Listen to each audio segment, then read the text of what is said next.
इसके पहले इनको 16 सालों से पता नहीं चला कि आधार कार्ड जिसको आइकॉन बनाए हुए थे, सारे लिंकेज, बैंकिंग, 84 करोड़ लोगों को अनाज, सब आधार कार्ड से, इनको पता नहीं चला। पहले महाराष्ट्र में जब चुनाव हुआ था तब इन्होंने कहा था कि वोटों के साथ छेड़खानी हुई है, रिवीजन होना चाहिए, डॉक्यूमेंटेशन होना चाहिए।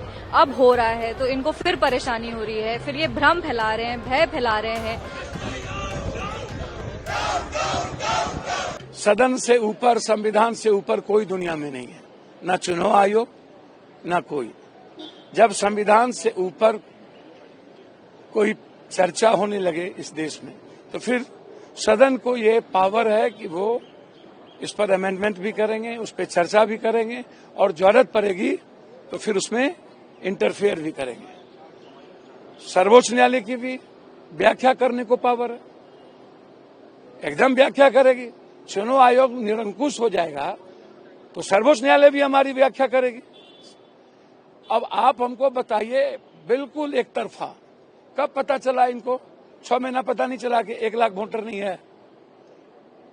इसके पहले इनको 16 सालों से पता नहीं चला कि आधार कार्ड जिसको आइकॉन बनाए हुए थे, सारे लिंकेज, बैंकिंग, 84 करोड़ लोगों को अनाज, सब आधार कार्ड से, इनको पता नहीं चला।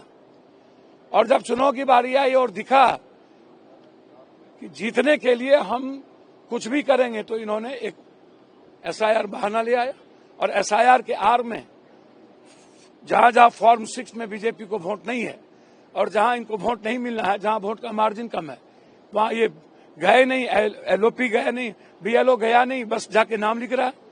ना आप कोई पर्ची ले रहे हैं। आप 10 पर्ची कौन देगा जनाब आपको? आप एक पर्ची की बात करिए। नहीं, बॉयकॉट बिहार इलेक्शन करने का और इस तरह से विरोध करने का सिर्फ और सिर्फ यही उद्देश्य है कि उन लोग को अपना स्पष्टीकरण देना चाहते हैं कि चुनाव हारने के बाद क्या कहना है। पहले महाराष्ट्र में जब चुनाव हुआ था तब इन्होंने कहा था कि वोटों के साथ छेड़खानी हुई है, रिवीजन होना चाहिए, डॉक्यूमेंटेशन होना चाहिए। अब हो रहा है तो इनको फिर परेशानी हो रही है, फिर ये भ्रम फैला रहे हैं, भय फैला रहे हैं कि ये वोटों की चोरी हो रही है। तो इस तरह से बार बार जो विपक्ष का एक प्रोपेगेंडा सेट करने का एजेंडा चलता है, ये बहुत ही गलत है, और इस तरीके से देश में भ्रम और भय नहीं फैलाना चाहिए। ये सिर्फ और सिर्फ एक इलेक्टोरल रोल रिवीजन है, जिसका अधिकार इलेक्शन कमीशन को है। ये आपकी नागरिकता पे या फिर आपके सिटीजनशिप पे या फिर आपके किसी भी अधिकार पे कोई चोट नहीं है। ये सिर्फ और सिर्फ यही है कि अगर आपके पास प्रॉपर डॉक्यूमेंट्स हैं तभी आप वोट दे सकते हैं, और इसमें कोई गलत बात नहीं है, क्योंकि हर देश में ये होता है।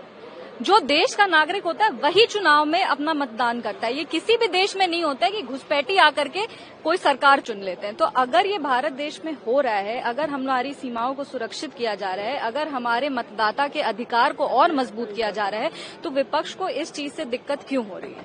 ये पहले सबसे बड़ा प्रश्न विपक्ष से पूछना चाहिए। और जहां तक रही बात इनके विरोध की, तो चर्चा करने को सरकार भी तैयार है।